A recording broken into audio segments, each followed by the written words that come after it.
Olá pessoal, tudo bem? Esse é o nosso vídeo da nossa série Fundamentos. E quais são os fundamentos de Deus? Quais são as principais doutrinas da fé cristã? E hoje nós vamos falar sobre uma temática muito especial que é o Espírito Santo. Quem é o Espírito Santo? Quais são as atuações do Espírito Santo? E nós vamos aprender uma série de coisas acerca disso. Espero de alguma maneira abençoar a sua vida e o seu coração. Como nós já vimos em vídeos anteriores, nós temos que ter a convicção da nossa salvação.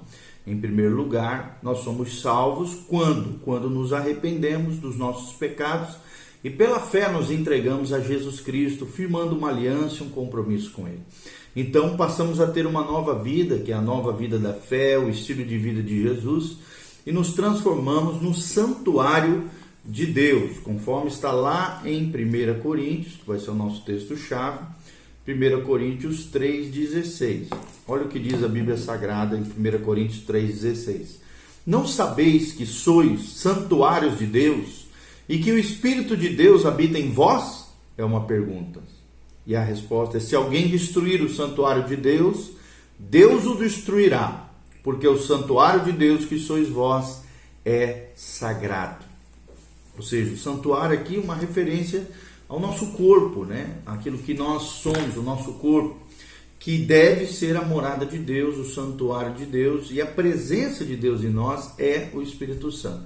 Então entenda isso, o Espírito Santo agora, se você nasceu de novo, se você foi regenerado pelo poder de Deus, se você firmou uma aliança com Jesus, está vivendo uma vida de fé e de confiança e obediência à palavra de Deus, o Espírito Santo vem e habita em você. E o que nós vamos falar nesses vídeos é um pouco mais a respeito do Espírito Santo e como ele age em nós. A primeira pergunta que nós queremos responder é: quem é o Espírito Santo? Quem é o Espírito Santo? E o primeiro destaque que nós queremos dar é que o Espírito Santo é uma pessoa. Ele é uma pessoa, é um ser pessoal, é o Deus pessoal. Assim como Jesus, o Filho amado de Deus, é uma pessoa, o Pai celestial, nosso Pai, o Deus Criador dos céus e da terra, também é um ser pessoal, fazem parte da Trindade. Nós já tivemos vídeo falando sobre isso, sobre a triunidade de Deus. Lá em João 14,16, a Bíblia diz que o Espírito Santo também é uma pessoa, é um ser pessoal, que se comunica, que interage com os seres humanos. O Espírito Santo é uma pessoa. Ele não é uma força, não é uma energia, não é uma coisa do universo, não. Ele é uma pessoa, é um ser pessoal, assim como o Pai e como o seu Filho, Jesus Cristo, nosso Senhor. João 14,16 fala sobre isso. O segundo destaque que nós queremos dar é que o Espírito Santo também é Deus. Assim como Jesus, assim como o Pai, eles são coeternos, co-substanciais, têm a mesma essência, a mesma honra, a mesma adoração, o mesmo valor. Apesar das três pessoas serem plenamente Deus, terem funções diferentes, todas elas são plenamente Deus. Há três pessoas distintas e há um só Deus. É o que diz Atos capítulo 5, de 3 a 4, que o Espírito Santo é um ser divino. Ele é Deus, assim como o Pai e como o Filho. Uma observação muito importante: a Bíblia usa também outros nomes para o Espírito Santo. Espírito de Deus, lá em 1 Coríntios 3,16. Espírito de Cristo, lá em Romanos 8,9. Espírito da vida, lá em Romanos 8,2. Espírito da verdade, em João 16,13. Espírito da graça, lá em Hebreus 10,29. Espírito da promessa, em Efésios 1,13. Consolador também é outro termo, né? Paracleto aqui no original. Consolador, aquele que caminha do nosso lado, aquele que nos guia, como se fosse um guia de um cego. O cego aqui somos nós. E o Espírito Santo é como aquele cão guia, né? É aquela pessoa que agarra pelo braço e nos ajuda a atravessar uma rua difícil, os desafios da vida. Ele é o Paracleto, Consolador, conforme João 14,16 e João 16, versículo 7 fala sobre esse Consolador. Então existem vários nomes, como eu já falei, acerca, também utilizados e fazendo uma referência ao Espírito Santo. Quais são as atuações do Espírito Santo? É muito importante nós entendermos aonde o Espírito atua, como ele age, como ele interage com os seres humanos, com a criação e com os demais feitos e ações de Deus. Então há algumas coisas, né, conforme nós estamos vendo aqui nesse vídeo, que são atribuídas especificamente ao Espírito Santo, como por exemplo a inspiração da Bíblia. Os autores da Bíblia Sagrada, que são mais de 40 ao longo de 1500 anos, 66 livros, 39 no Antigo, 27 no Novo, foram inspirados pelo Espírito Santo, para que pudessem escrever as palavras do coração de Deus, revelando o coração de Deus a nós, os homens. Então a inspiração da Bíblia é uma das atribuições do Espírito Santo. Segunda é glorificar a Jesus, ou seja, o Espírito Santo o tempo todo ele quer glorificar o Filho, quer glorificar Jesus Cristo, o nosso Senhor e o nosso Salvador. Outras das atribuições, especialmente agora a Jesus, é redimir o homem mediante a sua morte e vir uma segunda vez, que é a segunda vinda de Jesus, né, que é um fato no final da tribulação, e também um arrebatamento da igreja, também é um feito onde Jesus também é participante. E já existem outras coisas que são atribuídas a Deus Pai, por exemplo, enviar o Filho e várias outras atribuições são específicas do Pai. Há outros fatos que são atribuídos aos três indistintamente, ou seja, os três fazem, né? Os três trabalham em conjunto, como por exemplo, habitar nas pessoas, conceder dons aos crentes. Então existem menções do Filho, existem menções do Pai, existem menções do Espírito Santo. Mas, claro, aqui o agente de Deus que opera na vida dos crentes é o Espírito Santo, aqui agora, hoje para nós. Então Deus é um só. Isso aqui nós estamos falando da unidade de Deus, a triunidade de Deus. Ele age, entretanto, como nós já falamos, através de três pessoas, o Pai, o Filho e o Espírito Santo.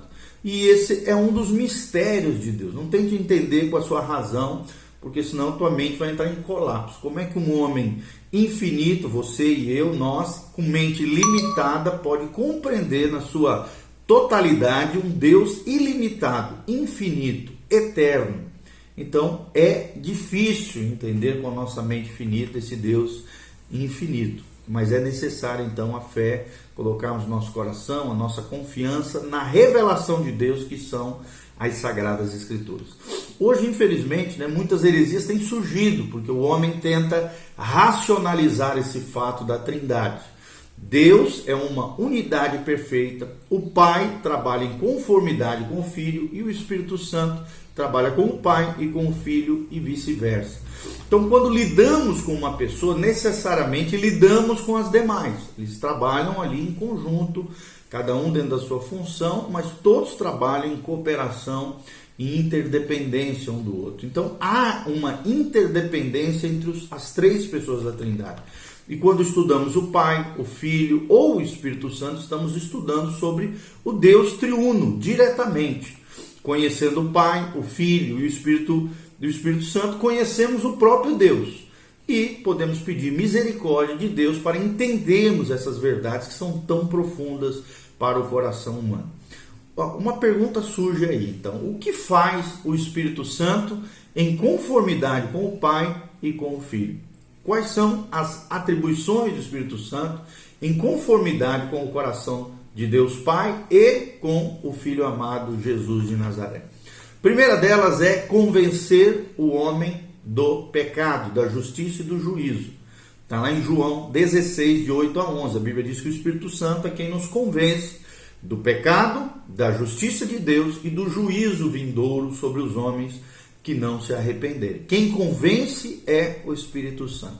Segunda coisa que a Bíblia afirma sobre o Espírito Santo é que é o Espírito Santo quem regenera os homens, quem faz com que o homem nasça de novo, seja regenerado, gerado novamente. Nós que estávamos mortos, nossos delitos e pecados, recebemos a vida de Deus através da palavra de Deus e da fé em Cristo, somos regenerados pelo Espírito Santo, conforme João 3,5. João 3,5 fala sobre essa regeneração. Terceira coisa que nós gostaríamos de destacar das atribuições do Espírito Santo é que o Espírito Santo é quem sela cada crente em Cristo Jesus. É Ele quem nos prepara, é Ele quem nos separa para Deus. Conforme lá em Efésios 1,13 e Efésios 4,30 também fala sobre esse selo, sobre essa separação, essa consagração através do Espírito Santo de cada crente para Jesus Cristo. Quarto princípio que nós aprendemos é que o Espírito Santo é o penhor, ou seja, a garantia da herança que todo crente receberá de Deus. Através do Espírito Santo nós temos o compromisso, a aliança, o penhor, a garantia da nossa herança eterna que receberemos da parte de Deus. Está lá em Efésios 1,14 e em 2 Coríntios 5,5. Também, o quinto princípio que nós aprendemos acerca do Espírito Santo é que o Espírito Santo habita em toda pessoa nascida de novo.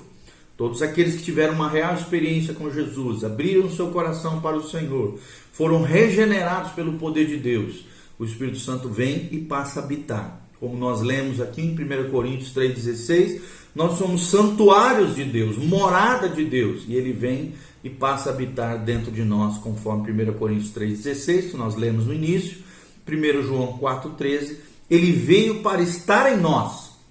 João 14,17 também fala sobre isso. Sexto princípio, o Espírito Santo nos guia a toda a verdade. É Ele quem guia todo crente à verdade de Deus, conforme Romanos 8,14 e João 16,13. Ou seja, há uma entrega inicial a Jesus, a pessoa bendita de Jesus, e ao Espírito Santo, obviamente, como consequência. Se você tem na tua vida essa entrega, se você não tem isso na sua vida, essa entrega total ao Senhor, faça agora, através de uma oração, conforme nos ensina Romanos 12, de 1 a 2. Entregue seu corpo, a sua alma, o seu espírito, entregue todo o seu ser ao Senhor, para que Ele possa entrar na sua vida e transformar você. Após essa entrega, há então uma constante submissão do discípulo de Jesus, do Filho de Deus, diante de Deus. A Bíblia diz: sujeitai-vos, pois, a Deus, resisti ao diabo e ele fugirá de vós. Então, quando há essa submissão, o Espírito Santo nos guia em toda a verdade revelada através da palavra de Deus, nos trazendo a consciência, nos fazendo lembrar das palavras de Jesus, nos ajudando na caminhada cristã e nos dando poder para vivermos uma vida triunfante, vitoriosa, abundante na presença do Senhor. O trabalho do Espírito Santo ele é permanente, ele veio para ficar para sempre conosco, conforme nos ensina através das palavras de Jesus em João 14,16. O sétimo princípio acerca do Espírito Santo é que o Espírito Santo ensina todas as coisas, além de ele nos guiar a toda a verdade, como nós já vimos no ponto 6, no sétimo ponto ele ensina todas as coisas. Está lá em João 14,26, a Bíblia diz que o Espírito Santo foi quem inspirou os homens, os autores das Escrituras, para que eles escrevessem as Escrituras Sagradas. Está lá em 2 Pedro 1, 20 a 21. Eles não tiraram do nada, eles não são seres especiais, não. São homens e mulheres comuns que foram selecionados, separados de maneira especial, extraordinária por Deus, e inspirados por Deus, escreveram as Sagradas Escrituras, as palavras reveladas de Deus ao coração do homem. E por isso, por ser Ele o autor da Bíblia Sagrada, é Ele quem nos ilumina para que possamos entender as verdades inspiradas e reveladas do coração de Deus através das Escrituras Sagradas. Então é o Espírito Santo que nos ensina todas as coisas. Ele também lembra eu e você das palavras de Jesus, conforme João 14,26. Ele nos traz a memória, ele nos faz recordar as palavras de Jesus Cristo. O nono princípio é que ele concede poder também a todo cristão, para que possamos viver essa vida vitoriosa e testemunharmos de Cristo para as outras pessoas. Está lá em Gálatas 5,16 e Atos 1,8, ou seja, é o Espírito Santo quem nos concede poder para testemunhar de Cristo e vivermos a vida vitoriosa de Deus. O décimo princípio é que o Espírito Santo é quem constitui pastores sobre a igreja. Quem levanta pastores, quem constitui, quem fundamenta, quem sustenta pastores sobre a igreja é o Espírito Santo de Deus. Está lá em Atos 20, 28. No 11º função do Espírito Santo é dirigir a igreja. Quem dirige a igreja não é o homem, não deveria ser o homem, mas se realmente uma igreja espiritual, será uma igreja direcionada por homens dirigidos por Deus, homens e mulheres cheios do Espírito Santo. E aí quem vai estar dirigindo a igreja é o Espírito Santo de Deus, conforme Atos 13, 2. Também é o Espírito Santo quem concede dons aos crentes. 12º função do Espírito Santo é conceder dons aos crentes. Dons, talentos, ministérios, vocações. Quem derrama isso sobre os crentes é o Espírito Santo, conforme 1 Coríntios 12, 11. E 13º é o Espírito Santo quem glorifica Jesus e não os homens. Ou seja, o Espírito Santo não traz glória aos homens. Pelo contrário, o tempo todo ele glorifica Jesus. E ele veio para substituir Jesus, trazendo essa pessoa do próprio Cristo, a presença messiânica, gloriosa de Jesus aqui e agora, conforme João 16, 7. E por último, 14ª função do Espírito Santo é testificar ao nosso espírito de que nós somos filhos de Deus. É ele quem gera a convicção da nossa salvação, a convicção de que somos filhos de Deus, a convicção de que vamos para o céu, a convicção de que somos alguém especial, selados, separados, santificados para a glória de Deus, conforme Romanos 8, 16, ok? Então no próximo vídeo nós vamos estar falando um pouquinho mais sobre o Espírito Santo. Continue conosco, faça seus comentários, dê um joinha, siga o nosso canal e compartilhe esse vídeo com outras pessoas. Um abraço, pastor Giovanni, Deus abençoe, a graça e a paz de Jesus esteja sobre a sua vida e o seu coração. Ande com o Espírito Santo. Te desafio a conhecer mais e mais a presença do Espírito, a manter essa presença, a viver a gloriosa presença do Espírito Santo na sua vida. Amém e amém.